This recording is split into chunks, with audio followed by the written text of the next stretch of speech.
John Brown was raised in a heavily Christian, anti-slavery family in Torrington, Connecticut. His father, Owen Brown, inspired his hatred for slavery from a young age. As a young man, he left his family for Springfield, Massachusetts, where he would live in an African-American community and his sympathy for the suppressed race would grow. He soon became an avid abolitionist and befriended former slave Frederick Douglass at an anti-slavery meeting in 1847. Douglass fueled Brown's hatred for slavery and inspired him to begin acting on it.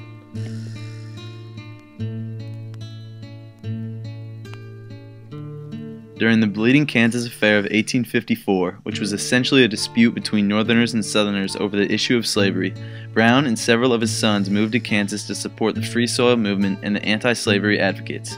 Here he and some of his men, armed with broadswords, killed and mutilated the bodies of 5 pro-slavery supporters. Brown never admitted to the attack. In 1859, he attempted to carry out his plan of leading a slave revolt that he had been formulating for years. He recruited 21 men, mostly white and some black. Brown planned to overthrow a U.S. government armory at Harper's Ferry, Virginia. He invited Frederick Douglass to come along, and though he supported the notion, Douglass refused, claiming it was suicidal.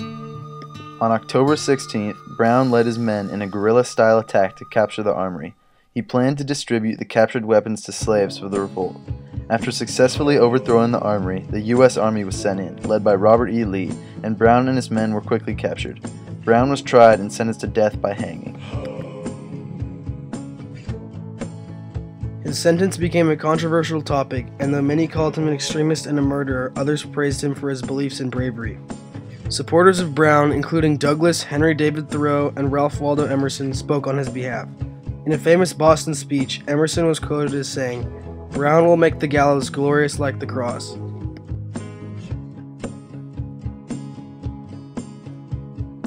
Brown remained strong while in prison and was determined to use his remaining days and death as a message to the American people. In a letter to his wife and children, he referred to slavery as the sum of all villainies and emphasized that it must be destroyed.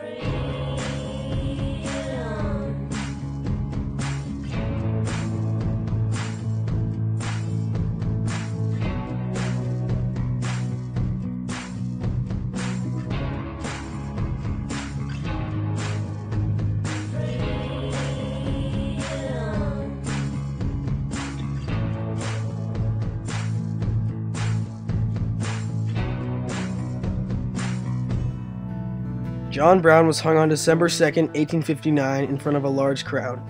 While his attempt to begin a slave revolt was unsuccessful, he succeeded in sending a message. In order to stop the injustice of slavery, violence must be used. Brown was the first one to do this and had an instrumental effect on the start of the Civil War and the eventual termination of American slavery.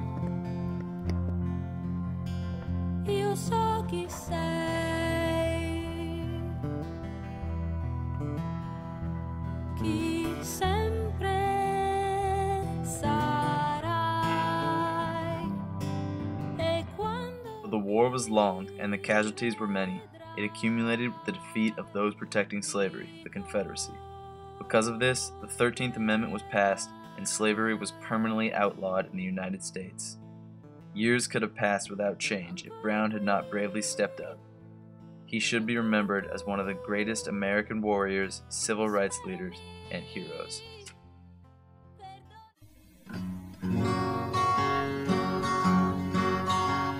Oh, John Brown's body lies molding in the grave, while weep the sons of bondage whom he ventured out to save. And though he lost his life in his struggle to